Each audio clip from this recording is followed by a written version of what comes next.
मैं हवा हूँ, मैं हवा हूँ।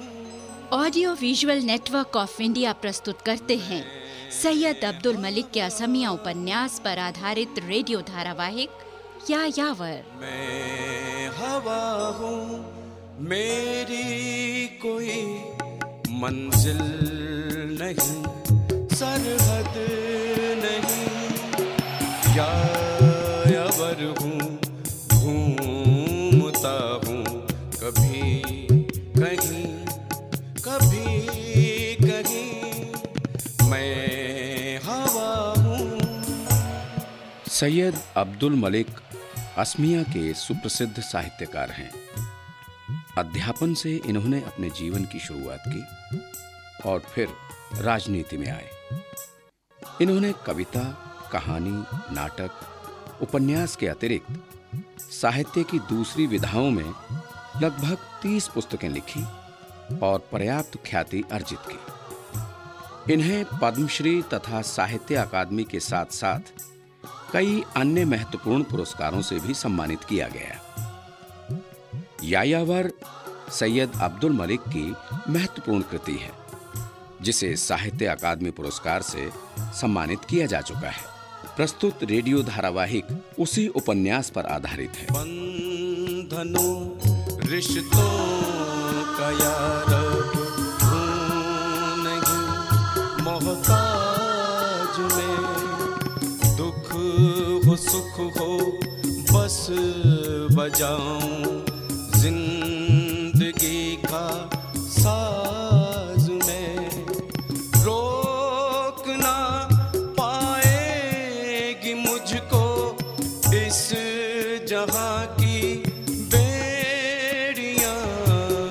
मैं हवा हूँ, मेरी कोई मंजिल नहीं, सरहद नहीं, मैं हवा हूँ। अब तक इस कहानी में आप सुन चुके हैं कि शशांक अपने बाल सखा निरंजन के घर आता है। निरंजन घर पर नहीं था तो उसकी पत्नी अपरा उसकी खातिर करती है। शशांक को शहर के एडवोकेट हमीदुर रहमान से मिलना था। काम पूरा नहीं होने पर शशांक निरंजन के घर पर ही रुक जाता है। निरंजन और शशांक में बातों का दौर शुरू हो जाता है। अपरा भी खूब बढ़-चढ़ कर हिस्सा लेती है। शशांक असम के पूर्व मंत्री और वकील मनमत चौधरी का बेटा है। निरंजन एक राजनीतिक पार्टी के ऑफिस में काम करता है। अपरा एक सामाजिक कार्यकर्ता है और सक्रिय राजनीति में भी प्रवेश करना चाहती है। शशांक के बड़े भाई मृगांक का शहर में ही चाय का बगीचा है। शशांक अपरा से वहां चलने का आग्रह करता है। अपरा निरंजन से पूछकर जवाब देने की बात कहती है। तो आइए अब सुनते हैं आगे क्या होता है।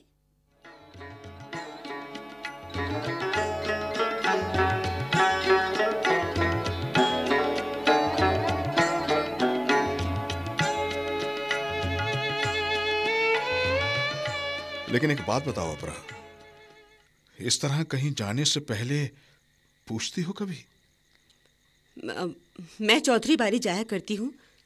ये बात आपसे एडवोकेट हमीदुर ने कही थी ना, है ना? किसने कही, ये बेमतलब की बात है। तब ऐसी बातें क्यों पूछते हैं? मेरी कहानी सुनने का धैर्य और आग्रह तुम में है, इसीलिए पूछ रहा हूं।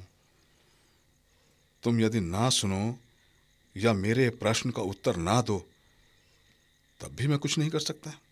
एक बात कहूं, मृगांक से आपकी थोड़ी भी समता नहीं है। क्यों? मुझे ऐसा ही लगता है। तुमने कभी इस प्रकार मृगांक के साथ तर्क किया है? मैंने कहा ना, मृगांक से आपकी कोई समता नहीं। अपरा, 2 दिन के परिचय से ऐसा निष्कर्ष निकालना उचित है क्या? मिसेस अपरा खाउन कोई छोटी बच्ची नहीं है। अपने बारे में ऐसा गलत विश्वास किसी छोटी बच्ची का ही होता है। हाँ? अच्छा चलो, रात बहुत हो चुकी है, तुम्हें नींद आ रही होगी, जाओ सो जाओ। रात कोई ज्यादा नहीं हुई है, हुई भी होती तो मुझे नींद नहीं आ रही है, और आपको भी नींद नहीं आ रही है। मुझे नींद नहीं आ रही, इस कारण से तुम्हारी नींद खराब करना अन्याय नहीं होगा? होने दीजिए मेरी नींद खराब। आप मुझे ये बताइए कि आप मुझे चौधरी बारी बागीचे क्यों ले जाना चाहते हैं? यूं ही साथ ले जाने के लिए? नहीं, ये कारण नहीं हो सकता। क्यों? तुम्हें मेरी बातों पर यकीन नहीं हो रहा क्या? मैंने कहा ना कि अपरा खाउन छोटी बच्ची नहीं है। मैं एक बात बताऊं? बताओ। आप तो लड़कियों के साथ घूमना पसंद नहीं करते हैं। क्यों, क्या हुआ? मुझे कहना ही होगा। जी हाँ, कहना ही होगा। हाँ, अपरा जानती हो मैं बहुत व्यवसायी आदमी हूँ। ये तो मैं बहुत अच्छी तरह समझती हूँ। व्यवसायी आदमी को खूब पहचानती हूँ मैं। यही बात हमीदुर रहमान ने मुझसे कही है। अब आप सोइए, मुझे नींद आ रही है। मैं भी सोती हूँ। थोड़ी देर पहले तुमने ही कहा था ना कि तुम छोटी बच्ची नहीं हो। आप भी ना। जानती हो अपरा, मेरी बड़ी दीदी की एक सहेली थी, डॉक्टर थी वो, बहुत मोटी और बहुत गंभीर। हम उसे डरा करते थे, लेकिन खुद वो ऐसी थी कि जरा सा पेट में दर्द हो जाए तो हाय तौबा मचा देती। ठीक है, अच्छा कहिए, आप क्या कहना चाहते हैं? मैंने पूछा था कि तुम मृगांक के पास क्यों जाती हो, पर तुमने उत्तर नहीं दिया। अब तुम मृगांक के बगीचे में मत जाओ या वहां जाना बुरी बात है, ऐसा तो मैंने नहीं कहा। वो अपरा, सचमुच मैं व्यवसाय के सिलसिले में ही आया हूं, एक ऐसी बात के सिलसिले में जिसमें पारिवारिक, नैतिक और आदर्शगत सारी समस्याएं समाविष्ट हैं। इसका मतलब तो ये हुआ ना कि वो बातें जानना मेरे लिए उचित नहीं है। मैं तुम्हें जानना ही होगा, तुम्हें जानना ही होगा अपरा। लेकिन वस्तुतः तुम्हें बताने के उद्देश्य से ही मैं तुम लोगों का मेहमान बन तुम्हें परेशान कर रहा हूं। थोड़ी देर पहले तो आप बताना ही नहीं चाह रहे थे। जब मैंने जोर देकर पूछा तो आप कह रहे हैं कि तुम्हें बताने ही आया हूं। हाँ। सच कहूं, आपकी बातें समझ में नहीं आ रही है मुझे। अपरा, कहानी छोटी है, मैं समझा कर कहता हूं। निरंजन होता तो अच्छा रहता, लेकिन उसका ना होना और भी अच्छा है। मैं सभी बातें तुमसे कह सकता हूं। अपरा, बात यह है कि 15-16 साल पहले चौधरी बारी चाय बागीचा पिताजी ने बड़े कष्ट से 2,25,000 में खरीदा था। पहले दूसरा मैनेजर बागीचा चला रहा था और मुनाफा होता था। बाद में मृगांक को आवारा की तरह घूमते देख पिताजी ने अपना ही बागीचा चलाने के लिए मृगांक को मैनेजर बना दिया। अब तक 7 वर्षों में लगभग 7 लाख का घाटा हो चुका है।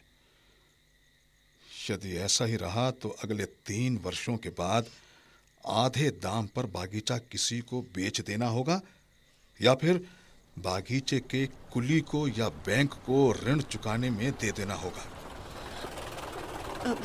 लगता है निरंजन आया है।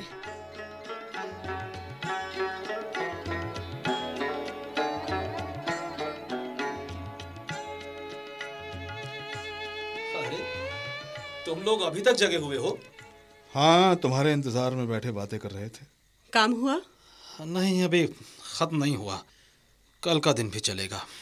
मंत्री जी रहेंगे क्या अभी? हाँ, रहेंगे अभी तो। आज उन्होंने कई बाढ़ पीड़ित इलाकों का दौरा किया है, कल कई और जगहों का दौरा करेंगे। अपनी आंखों से देखेंगे और लोगों से भी मिलेंगे। सहायता चाहने वाले बहुत से आवेदक नकली हैं, हम छानबीन करके असली बाढ़ पीड़ितों को निकाल रहे हैं। मंत्री खुद छानबीन करना चाहते हैं। कल मंत्री के साथ तुम भी जाओगे? हाँ, जाना ही होगा। हम सुबह 5 बजे ही चलेंगे।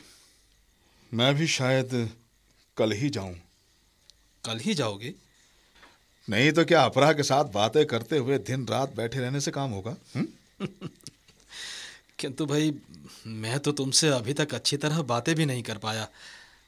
क्या पता तुम बुरा ही मान रहे हो। बुरा लगने पर भी उपाय तो नहीं है ना? तुम्हें अपनी नौकरी तो बजानी ही है। सुनिए, हाँ? कल शशांक और मैं चौधरी बारी बागीचा जाएंगे। कहाँ? इन लोगों के बगीचे में?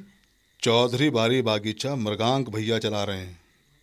वहाँ काफी घाटा हो रहा है। अब बागीचा उनके हाथ से लेना ही होगा, नहीं तो बागीचा हाथ से निकल जाएगा। तुम्हारे पिताजी ने कुछ नहीं किया?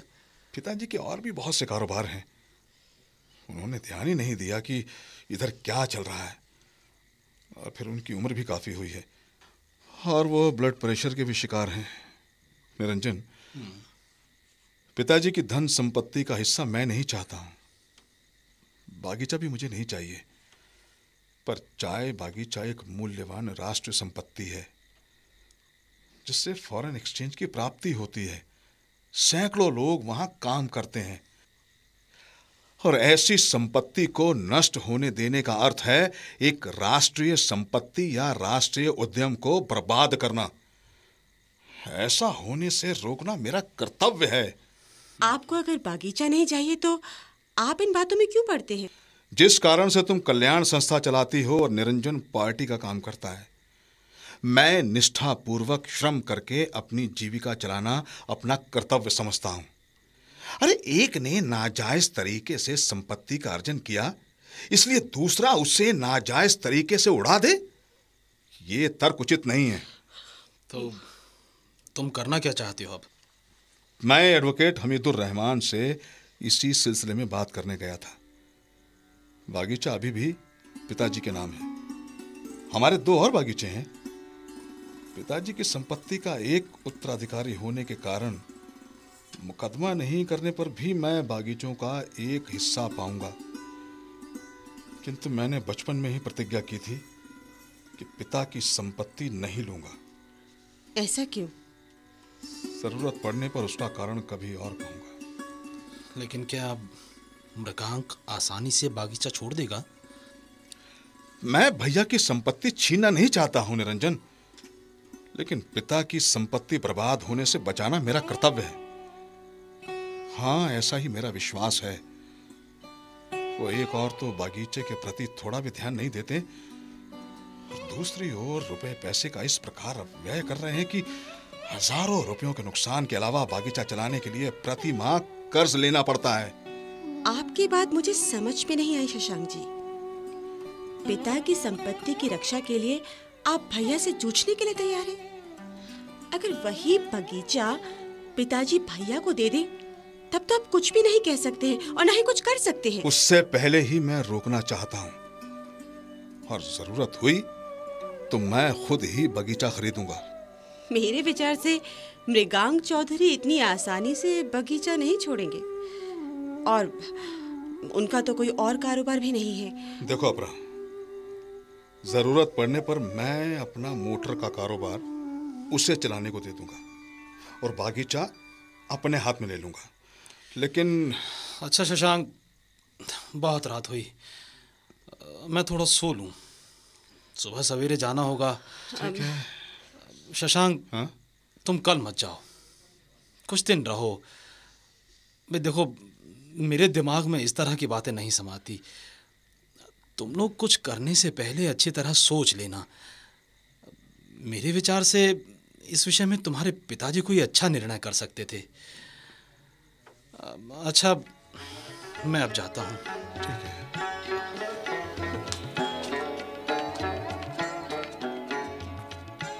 देखो अपरा, हाँ? मेरी समस्या को लेकर तुम्हें भी अपनी नींद खराब करने की जरूरत नहीं है। जाओ, सो जाओ, मैं भी सोऊं। कोई असुविधा ना हो तो कल मेरे साथ एक बार चौधरी बारी चल सकोगी ना? मुझे जाना ही होगा। अच्छा, मैं सोच लूं। सुबह बात करेंगे। जाओ, तुम अब सो जाओ। ठीक है।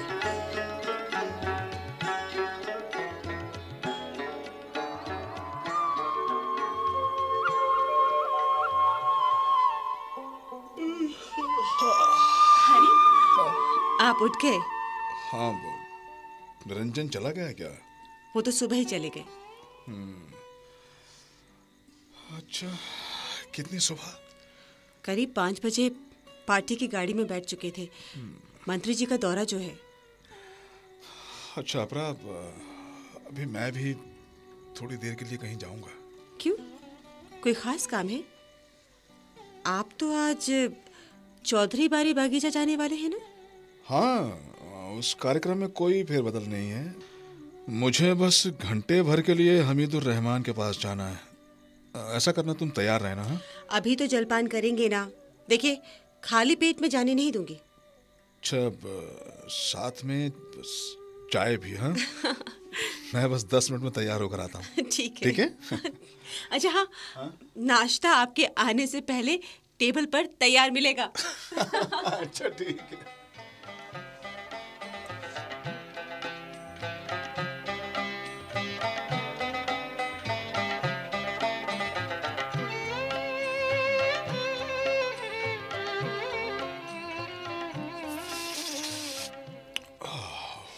एक घंटा ही लगेगा ना? हाँ, अच्छा अपरा, मैं चलता हूँ। तब तक तुम तैयार हो जाना। हाँ ठीक है। ठीक है। चलता हूँ मैं। ठीक है, मैं तैयार मिलूंगी।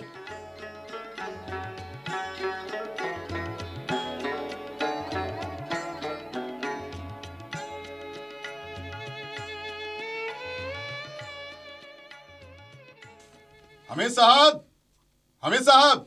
हाँ भाई, अंदर आ जाओ। क्यों साहब, तैयार तो बैठे हैं ना? क्यों, जाना तो नहीं है ना? नहीं, घबराओ मत, जाना कहीं नहीं है। हाँ, पिछली बार तुम मृगांक के बारे में बताने वाले थे, लेकिन तुमने कहा था कि आराम से बताओगे। वही बात पूरी करने तो आया हूँ। तो फिर कहो। देखिए साहब, मैं कुछ खास प्रसंगों का जिक्र कर रहा हूँ जिससे तुम्हें मृगांक को समझने में आसानी होगी। हाँ हाँ, तुम शुरू तो करो। वैसे तो मैट्रिक पास करने के बाद पिता ने मृगांक का नाम शिलांग के सेंट एडमंड्स कॉलेज में लिखा दिया था। लेकिन वहां उसका मन ही नहीं लगा और वो गुवाहाटी में अपने पुराने घर में आ गया। ठीक। विधायक बनने के पहले पिताजी ने वहां पर घर बनवाया था एक। मृगांक का मन सांस्कृतिक कार्यक्रमों में ज्यादा लगता था। मृगांक ने अपरूपा नाट्य मंडली स्थापित की, बेथोवेन संगीतायन खोला, नटराज नृत्य लोक का संरक्षक बना और पूरे असम में नई संस्कृति की लहर प्रवाहित करने के उद्देश्य से नूतन संस्कृति नामक संस्कृति विषय से जुड़ी एकमात्र पाक्षिक पत्रिका के संपादक मंडल का अध्यक्ष बना। अच्छा। हाँ, चूंकि उन दिनों पिताजी पर लक्ष्मी की विशेष कृपा थी, मृगांक को भी धन की कोई कमी नहीं थी। देखने के लिहाज से मृगांक सुंदर था। स्वर मधुर ना होने पर भी गाना गाया करता था। हालांकि नृत्य नहीं जानता था, लेकिन भरतनाट्यम, कथकली, कथक और असमिया सत्रिया नृत्य के विषय में गहन तर्क वितर्क कर सकता था। वो नाटक भी खेला करता। उसका अभिनय और निर्देशन में एक समान अधिकार था। सांस्कृतिक कार्यक्रमों में व्यस्त मृगांक गुवाहाटी का सबसे सक्रिय व्यक्ति हो गया था। उसी समय अपराजिता बरुआ नाम की एक लड़की अभिनय में काफी नाम कर चुकी थी। बस फिर क्या था, मृगांक पहुंच गया अपराजिता के घर।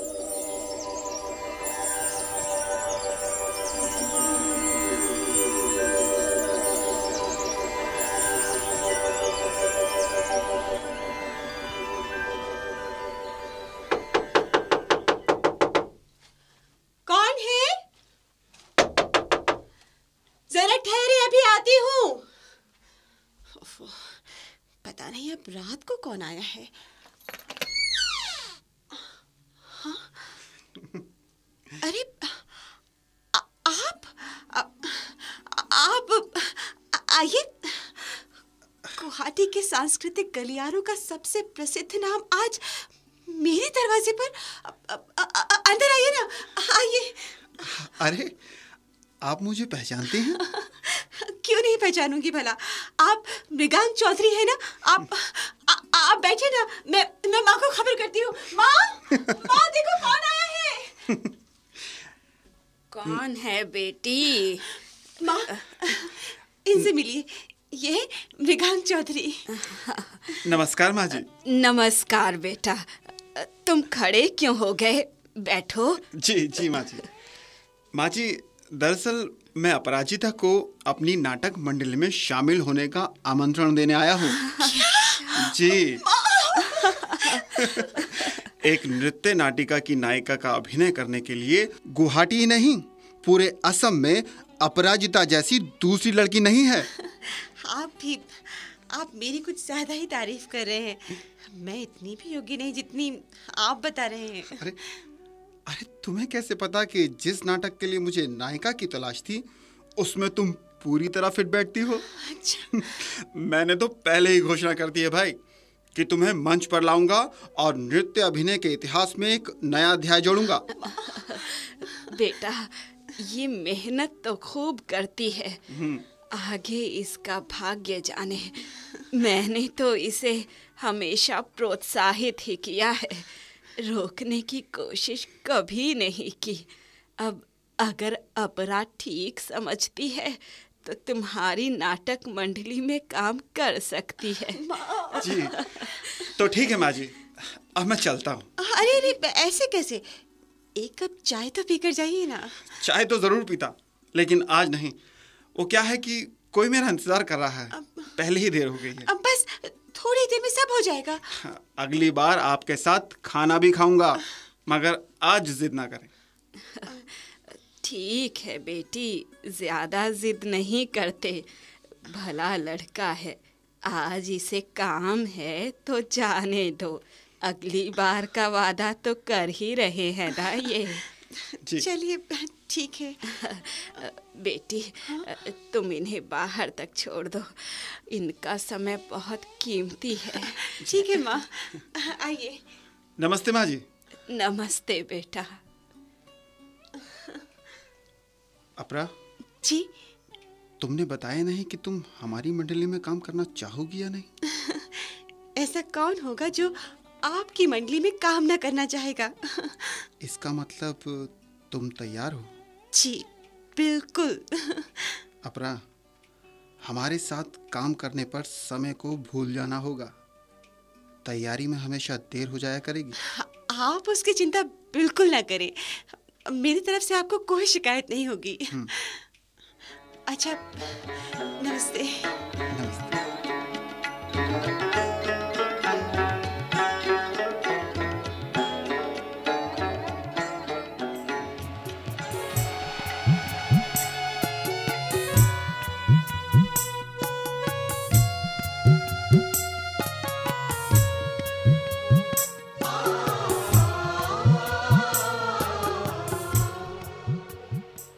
अभी आप सुन रहे थे सैयद अब्दुल मलिक के असमिया उपन्यास पर आधारित रेडियो धारावाहिक यायावर की छठी कड़ी, जिसके रेडियो रूपांतरकार हैं कुमार पुशन, निर्माता ऋषि सिन्हा, निर्देशक कंवर समीर, निर्माण सहयोग सत्य प्रकाश, ध्वनि मुद्रण जितेंद्र सासन, गीत सुरेंद्र सागर, संगीत मंगत सागर, गायन स्वर मंगतराम, सुभर्णा और नीरू छाबड़ा।